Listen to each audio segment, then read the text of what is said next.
YCP నేత విజయసాయిరెడ్డి మాట్లాడుతున్నారు. Live ధర చూద్దాం. వచ్చిన తర్వాత కొత్త ప్రభుత్వం పగ్గాలు చేపట్టిన తర్వాత ఏం జరుగుతుంది, మొట్టమొదటిగా ఏం జరిగింది అన్నటువంటిది అర్థం చేసుకోవాలి.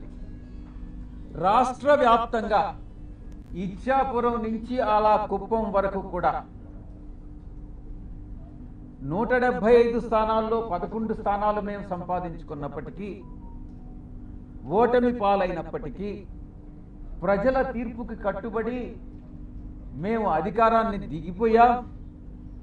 వచ్చినటువంటి కొత్త ప్రభుత్వం ఆ యొక్క పార్టీ యొక్క గూండాలు కానీ, రౌడీ ఎలిమెంట్స్ కానీ, ఆ పార్టీ యొక్క కార్యకర్తలు కానీ ఎలా దౌర్జన్యాలు చేస్తూ ప్రతి ఒక్కరిని, వైఎస్ఆర్ కాంగ్రెస్ పార్టీకి సపోర్ట్ చేసినటువంటి ప్రతి ఒక్కరిని ఇబ్బందులకు గురి చేస్తూ, తీవ్రంగా కొడుతూ, కుటుంబాలను నాశనం చేస్తూ, రేపులు చేస్తూ, ఈ రకమైనటువంటి అకృత్యాలకి చట్టం అనే దాన్ని పరిగణలోకి తీసుకోకుండా పోలీసులు ఏం చేస్తారులే, మాకు అధికార పార్టీ యొక్క సపోర్ట్ ఉంది అన్నటువంటి ఒకే ఒక కారణంతో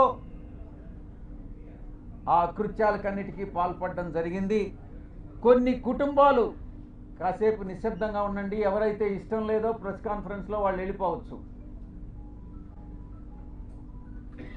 ఇలా కొన్ని ఊర్లలో ఉన్నటువంటి కుటుంబాలు ఊర్లు వేరే ప్రాంతాలకు తరలి వెళ్ళినటువంటి మనం పరిస్థితులు చూసాం. ఇంతటి దారుణమా ఇదా మీరిచ్చేటటువంటి ప్రజాస్వామ్యబద్ధమైనటువంటి పరిపాలన అని నేను ప్రశ్నిస్తా ఉన్నా. ఇప్పుడుండేటటువంటి అధికార పార్టీ ఎన్నికలకు ముందు ఎన్ని రకాలైనటువంటి హామీలు ఇచ్చింది ఒక్కసారి ఆలోచించుకోండి. సూపర్ 4 అనని, సూపర్ 6 అనని, మేము చట్టబద్ధంగా పరిపాలిస్తామనని, మేమేదో చట్ట వ్యతిరేకంగా పరిపాలించామనని, ఏది ఏమైనప్పటికీ ప్రజల తీర్పును శిరసావహించాం. ప్రజలందరూ కూడా గమనిస్తూ ఉన్నారు.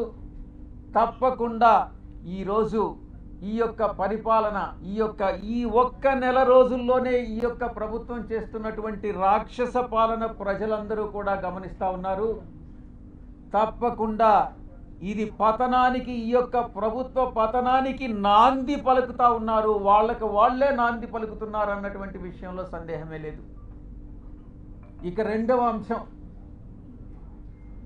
ఎవరైతే నాయకులు ఉన్నారో వైఎస్ఆర్ కాంగ్రెస్ పార్టీ నాయకులు, వాళ్ళందరి మీద బురద చల్లడం. ఆ బురద చల్లడంలో కూడా ఒక క్రమంలో, ఒక క్రమబద్ధంగా, అన్ని వాళ్ళకు ఉన్నటువంటి వసతులన్నింటినీ ఉపయోగించుకొని బురద చల్లేటటువంటి కార్యక్రమం, ఆరోపణలు, నిరాధారమైనటువంటి ఆరోపణలు చేసేటటువంటి కార్యక్రమం చేపడతా ఉన్నారు. ఇదంతా పద్ధతి ప్రకారమే జరుగుతూ ఉంది. నేను ఒక్కటే చెప్తా ఉన్నా, ఎవరైతే ఈ నిరాధారమైన ఆరోపణలు చేశారో, ఎవరైతే నా పేరు ప్రతిష్టలు దెబ్బతీసేదానికి ప్రయత్నించారో, వాళ్ళు ఎంత పెద్దవాళ్ళైనా, ఏ పార్టీకి చెందినటువంటి వాళ్ళైనా, అది మా పార్టీలో వాళ్ళైనా కావచ్చు, అధికార పార్టీకి సంబంధించినటువంటి వాళ్ళైనా కావచ్చు, వదిలే ప్రసక్తే లేదు అని నేను ఘంటాపదంగా చెప్తా ఉన్నా. ఇక ఎవరైతే ఈరోజు ఇంకొక విషయం కూడా చెప్పాలి మీకు. ఎవరో ఒక వ్యక్తి, ఇద్దరు మోటార్ సైకిల్ మీద నిన్న విజయవాడకి మా ఇంటికి వచ్చారట. ఆ ఫోటో కూడా వీడియోలో రికార్డ్ అయింది. వీడెవరో తెలుగుదేశం పార్టీకి చెందినటువంటి ఒక లేడీ, ఒక పురుషుడు.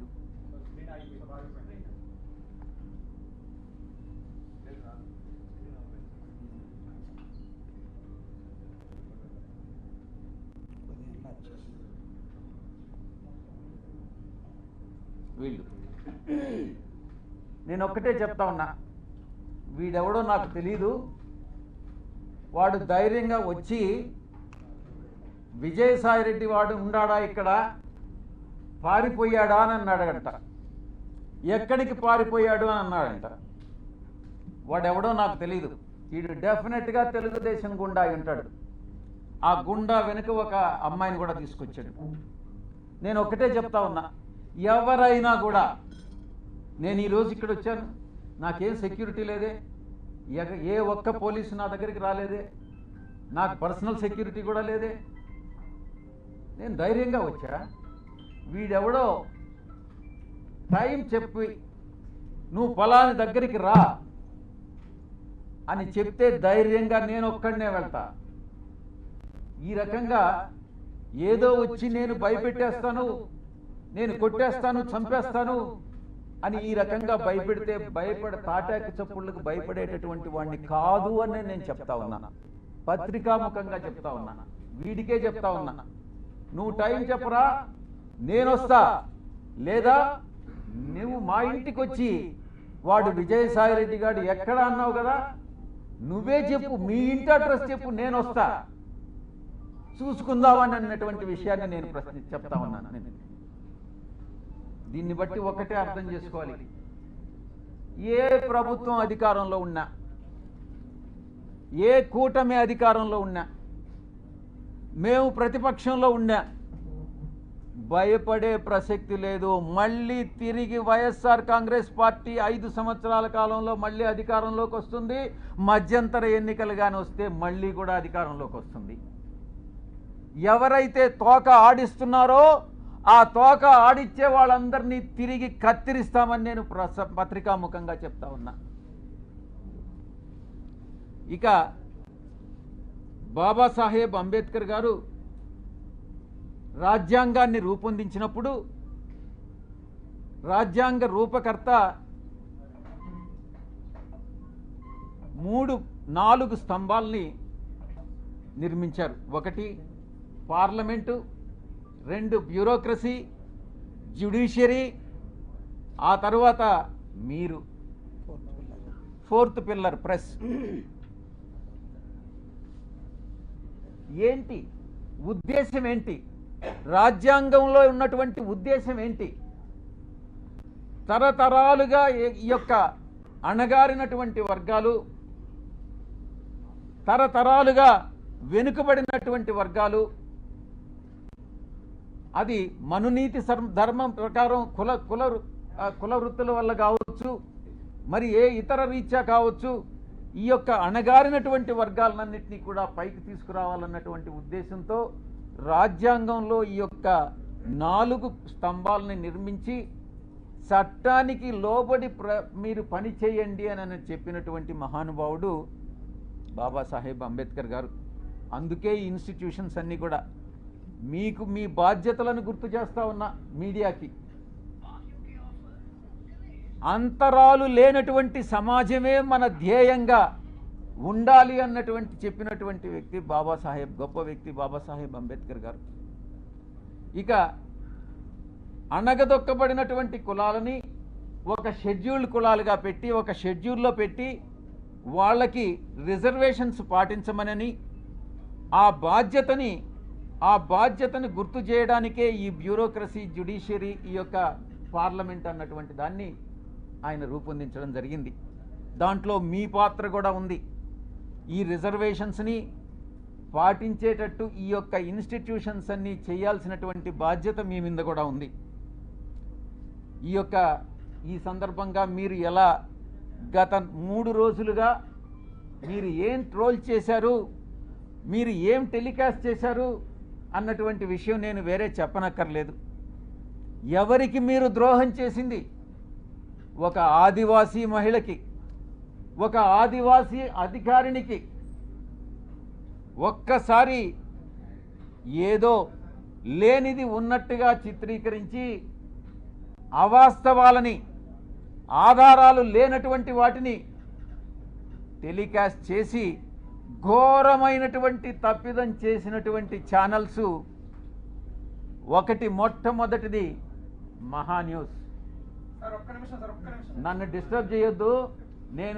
నేనంతా పూర్తి చేసిన తర్వాత నువ్వు ఏదైనా అడుగు, నేను చెప్పేదానికి సిద్ధంగా ఉన్నా. నువ్వు కూడా వంశీకృష్ణలాగా ప్రవర్తించొద్దు.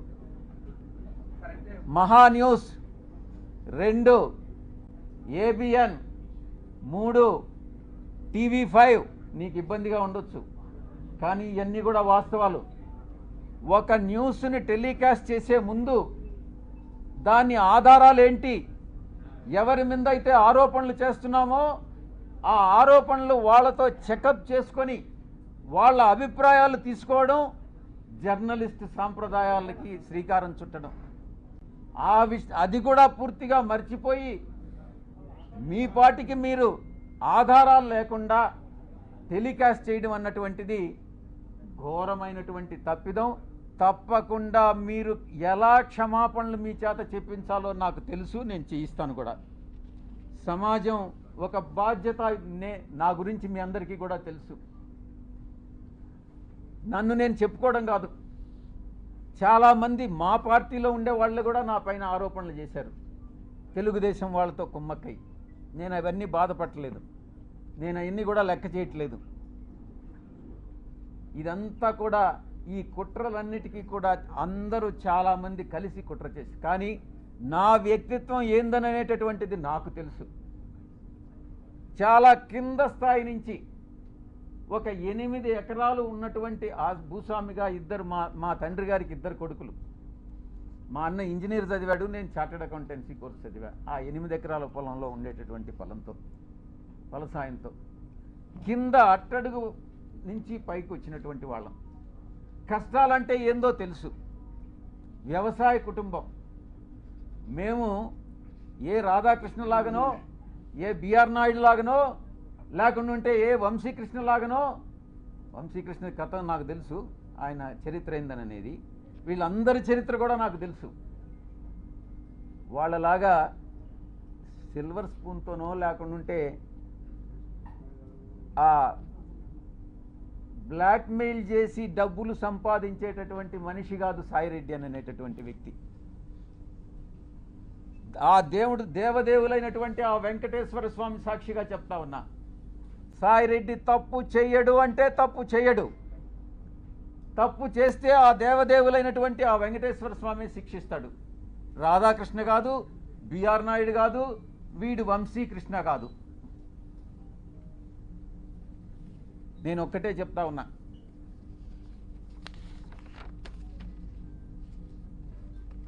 ఒక ఎంపీగా, బాధ్యతాయుతమైనటువంటి ఎంపీగా నా యొక్క బాధ్యతలను నేను నిర్వర్తిస్తా ఉన్నా. ఆ క్రమంలో సమాజాన్ని, అంతరాలు లేనటువంటి సమాజాన్ని తీర్చిదిద్దేదానికి నా వంతు కృషి నేను చేస్తా ఉన్నా. బరి తెగించి హద్దులు మీరి ఇష్టానుసారంగా ఆధారాలు లేకుండా నిరాధారమైనటువంటి ఆరోపణలు ఒక ఆదివాసీ స్త్రీతో సంబంధం ఉన్నట్టుగా మీరు చెప్పి ఈరోజు అదే ఆధారాలు మీరు ఎవరెవరికి సబ్మిట్ చేయాల్సి ఉంటుంది అన్నటువంటి విషయాన్ని నేను రాబోయేటటువంటి నా యొక్క ప్రెస్ కాన్ఫరెన్స్లో నేను ఎక్స్ప్లెయిన్ చేస్తాను. ఈ కుట్ర కుతంత్రాల వెనక ఎవరున్నారు అనే విషయాన్ని నేను ప్రశ్నిస్తా ఉన్నా. నాకు వ్యతిరేకంగా అనైతికంగా ప్రవర్తించినటువంటి వాడు వంశీకృష్ణ, 2 రాధాకృష్ణ, 3 బిఆర్ నాయుడు, 4 వెంకటకృష్ణ, 5 సాంబడు. నేను చెప్తా ఉన్నా, తప్పకుండా మీ అందరూ కూడా చట్టానికి లోబడి మీ అందరి మీద చర్యలు తీసుకోవడం జరుగుతుంది. ప్రతిపక్షంలో ఉన్నాడు వీడు విజయసాయిరెడ్డి, ఏం చేస్తాడు లేనని మీరు తేలిగ్గా తీసుకోవచ్చు. కానీ విజయసాయిరెడ్డి ఒక్కసారి పట్టుబడితే ఆ రోజు రామోజీరావు నాతో తగువేసుకున్నాడు. నేను ఏ రోజు రామోజీరావుని కలవలే. 1 సంవత్సరం రోజులు ట్విట్టర్ ద్వారా రామోజీరావుని నేను ఎదిరించా, వేధించా. ఏం చేశాడు? అదేవిధంగా అటు రాజ్యాంగబద్ధంగాను నాకున్నటువంటి ఏ అయితే వసతులు ఉన్నాయో అన్ని వసతులను ఉపయోగించి వీళ్ళందరికీ కూడా బుద్ధి చెప్తాను అన్నటువంటి విషయాన్ని నేను తెలియజేస్తా ఉన్నా. ఇక యూట్యూబ్ ఛానల్స్ కావచ్చు, కొంతమంది సోషల్ మీడియాలో గ్రూప్స్ క్రియేట్ చేశారు. ఆ గ్రూప్స్ కానీ చట్టరీత్యా నేను చర్యలు తీసుకోపోతున్నాను అన్నటువంటి విషయాన్ని నేను మీకు తెలియజేస్తా ఉన్నా. ఆ చర్యలు ఏందనేది కూడా మీకు చెప్పి చేస్తాను. మీకు వెన్నుపోటు పొడిచేటటువంటి ఉద్దేశం నాకు లేదు. మీకు చెప్పి చేస్తాను. ఫస్ట్ మొట్టమొదటిగా మిగతా వాళ్ళని పక్కన పెట్టినా కూడా వంశీకృష్ణ అనే వాడిని మాత్రం నేను వదలను. తప్పకుండా ప్రివిలేజ్ మోషన్ పార్లమెంటులో మూవ్ చేస్తాను. వీడు చేసినటువంటి అన్యాయానికి, అన్యాయమైనటువంటి నిరాధారమైనటువంటి ఆరోపణలకి. 2, ఎడిటర్స్ గిల్డ్ ఆఫ్ ఇండియాకి కంప్లైంట్ చేస్తా. 3, ప్రెస్ కౌన్సిల్ ఆఫ్ ఇండియాకి కంప్లైంట్ చేస్తా. నేషనల్ ఉమెన్ కమిషన్కి కంప్లైంట్ చేయిస్తా. నేషనల్ ట్రైబల్ కమిషన్కి కంప్లైంట్ చేయిస్తా. నేషనల్ హ్యూమన్ రైట్స్ కమిషన్కి కంప్లైంట్ చేయిస్తా. ఆంధ్రప్రదేశ్ ఎస్టీ కమిషన్కి కంప్లైంట్ చేయిస్తా. డిఫమేషన్ కేసు ఫైల్ చేస్తా. నేనే చేస్తా.